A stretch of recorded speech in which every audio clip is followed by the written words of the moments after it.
me, Savannah, Sav, whatever you want to call me.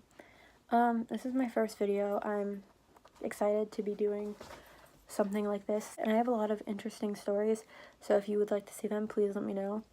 I'm going to start off with one that's, like, interesting, but, like, not as juicy and as interesting as some of my other ones, because I don't want to, because my other ones involve people that, like, I don't want to say their names, and this one is just, like, my best friend. So, my best friend, Kaylee, and I were going to Cleveland to see the Irreplaceables, which, if you don't know, the Irreplaceables are Kendall, Kalani, and Chloe from Dance Moms, and it was supposed to be Nia, but that's a whole other story. So, we were going to Cleveland, which neither of us live even remotely close to Cleveland, so, like, it was quite the drive. I spent the night at Kaylee's house before, like, the day we were gonna go, because I knew we needed to get out of the house early so that we'd miss, like, rush hour traffic and, like, all that stuff, because it was our first time going on a trip together, let alone, like, going to Ohio together. So we got up at, like, 6 a.m., something like that, 5, and left at, like, 6, or 6 and left at 7, one of the two times. And we were on our way. We were gonna stay with my friend who lives, like, really close to the border between Pennsylvania and Ohio, but I didn't tell my mom that part because I thought she'd be mad at me or whatever, but I didn't tell her that part, so I guess maybe this is, like, karma for not telling her, but, like, I don't know, sorry, Kaylee, this is probably all my fault.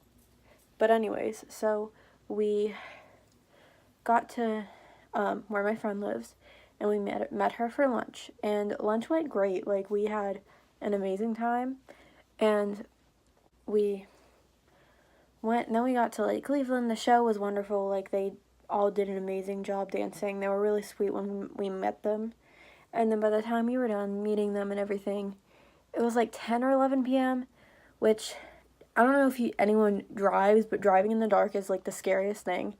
And at the time, I only had my permit, and we took Kaylee's mom's car up, so Kaylee was doing the driving. So we were about an hour from where we were supposed to be going, which is in Pennsylvania, and we were texting our friend to let her know that we were coming, and that we were still on our way, and we theoretically only had an hour drive, because the total thing is like a 5-hour drive to Cleveland from where I live. So we only had 1 hour back from Cleveland to Pennsylvania. So it was 1 hour of driving. We were on the road for about a half an hour, and then Kaylee said, like, I'm really sleepy. So we went to this gas station because, like, every coffee shop would be closed at this hour. So we went to a gas station, we got her some coffee, and we're, like, texting our friend, Kaylee needed to wake up because she's scared of driving.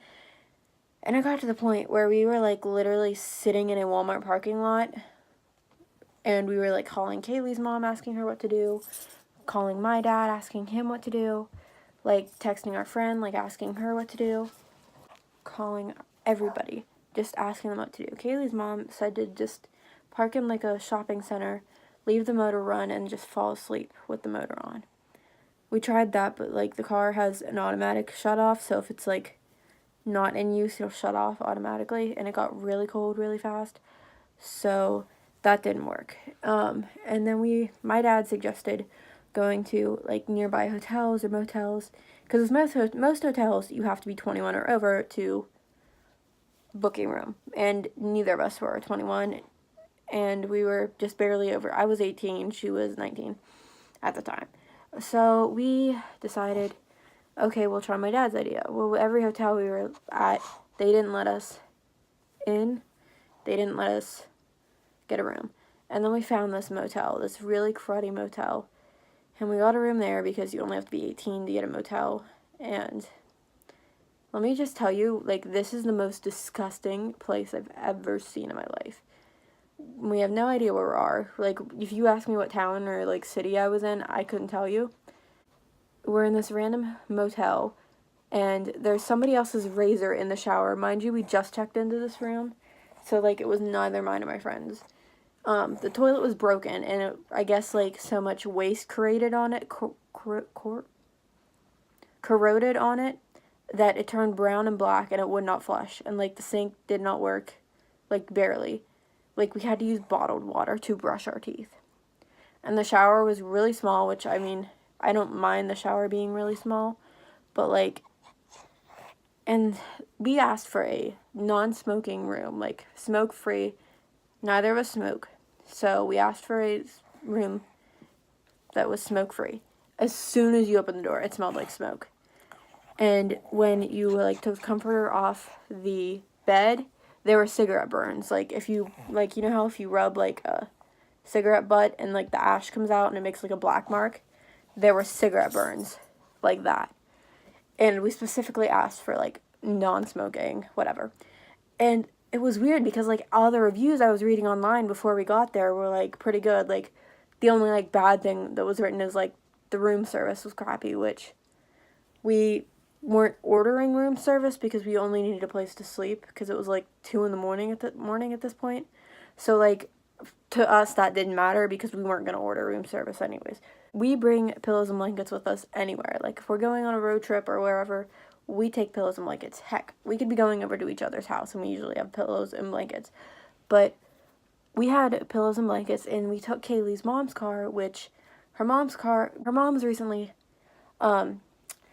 carrying tires, but hauling them in bed sheets so it'd be easier to carry. So we had 2 bed sheets in her car. By the grace of God, we took those bed sheets, covered the beds that we paid to sleep in, and then I slept in my winter coat, really long pajama pants, which I normally sleep in, like, shorts, but I slept in pajama pants that were, like, fuzzy. My socks, I had, like, everything on. Like, I did not want to touch that bed. And it's not me being like, oh my God, I don't want to touch it. Like, it was disgusting. Like, but I understand if it was just smelling like smoke, that wouldn't have been such, like, a problem. But they were, like, it was disgusting. It was not well taken care of. I don't understand how it passed any inspection whatsoever. So, and then I woke up and had a panic attack at, like, 3 in the morning. And I hardly ever get panic attacks anymore. Like, I only get them every once in a while. So the fact that I was having one now was like, oh great, my luck. And my friend Kaylee was up because she has acid reflux, so she was up vomiting. And while she was in the bathroom, she didn't know I was up. But I was up crying. And I was, like, texting my friends, texting my mom, texting my dad, like, texting everybody because in order to calm down, I need to, like, talk to somebody, whether it be, like, on the phone or just text or, like, face-to-face. I need to talk to somebody for somebody to help me calm down. So, eventually my friend who, like, eventually texted me back, and she's, like, calming me down, and then Kaylee comes out, and she sees I'm like, hyperventilating. I'm about to pass out. Like, I'm panicking. And it was over how, like, this room, like, how dirty it was, because, like, you know, if you go to a hotel or motel, they're supposed to be clean, like, not this crappy. But she's like, what do you want to do? And I said, I might try and sleep in the car, but I said, I know we need sleep, it's just, and eventually I calmed down, but it was just a whole mess, because, like, I'm in the middle of a place I don't know. Like, for all we know, this could be a really ghetto neighborhood. We're not familiar with the area. Like, we could have been killed.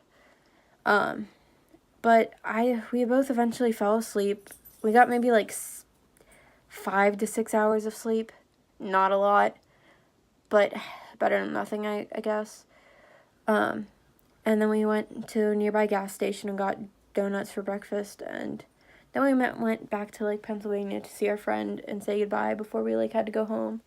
And we got home and it was all okay, but, like, it was a good trip. Like, it's very memorable, but, like, it was my worst experience travel-wise. Like, we could have potentially been murdered, like, for all we know, because, like, I don't know. It was just really drastic. Like, the whole situation, that motel was just disgusting. Moral of the story is, don't lie to your parents about where you are. Tell them the truth, even if they might hate you for it. Tell them the truth as to where you are, because it could be the karma that you're asking for. So, anyways, I hope you enjoyed that story. I do have a lot more stories. If you would like to see them or hear them, please comment or like or whatever, or just tell me. But until the next time I see you, bye.